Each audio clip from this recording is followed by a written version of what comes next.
There are these mysterious piles of bread that appear everywhere in my life, and I just don't know why they're there. Hi, I'm Kenji Lopez-Alt of Serious Eats. I'm here with Jim Leahy of Sullivan Street Bakery. We're talking about his new book, My Pizza, and he's going to show us how to make some pizza in his home. Yeah, absolutely. We're going to eat some yummy pizza together. Awesome. And I did not say that. This is how to make no-knead dough. This is Leahy's famous no-knead dough. So the idea of like, oh, we're going to make a no-knead bread without using a recipe is as simple as having flour and water, a little bit of salt. We have some yeast, right? Mr. Leahy always has some yeast on hand. Aha! Yes! So I mix the ingredients together, Right.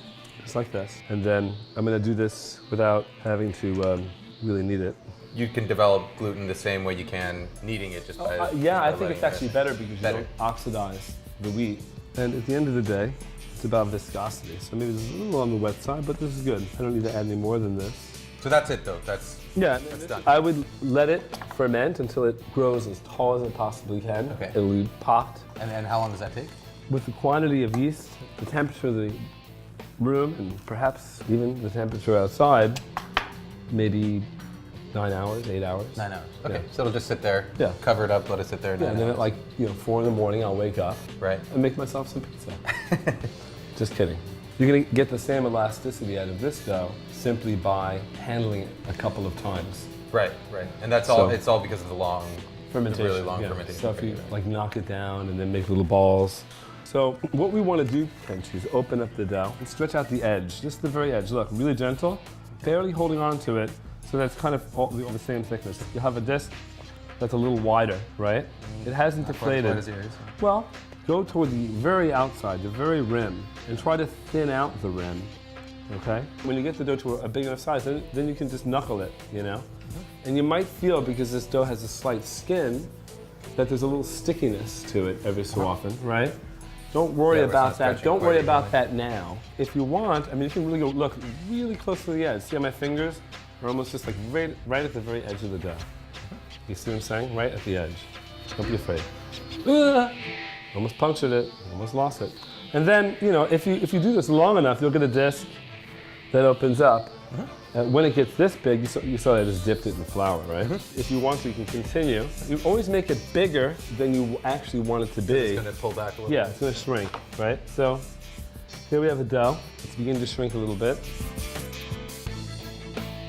How many people, when they cook from a cookbook, the recipe is a springboard for something else? This is just sharp provolone, is that what Yeah, sharp provolone. Such a yummy cheese. A little bit of ginger, shredded, kind of coarse. I don't mind if I get a nice piece of ginger, garlic.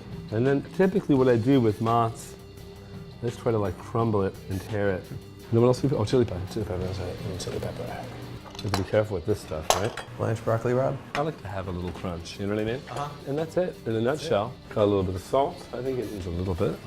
I feel like, just for kicks, just feel this. Is this coriander? Yeah, throwing a couple of coriander seeds on here. I don't know why. But you see, that's the way I think. Every so often, just try something a little different. I love toasted seeds. You just have the pizza stone. Preheated, 500 degrees. It's just and then when I get to 500 degrees, maintain that temperature, and then you put the broiler on full blast. What are you aiming for? 2 At minutes? least the amount of time possible. Always is the objective. Right. What does the recipe say? Because maybe we were right on target, you know what I mean? It says 3.5 minutes. We're done.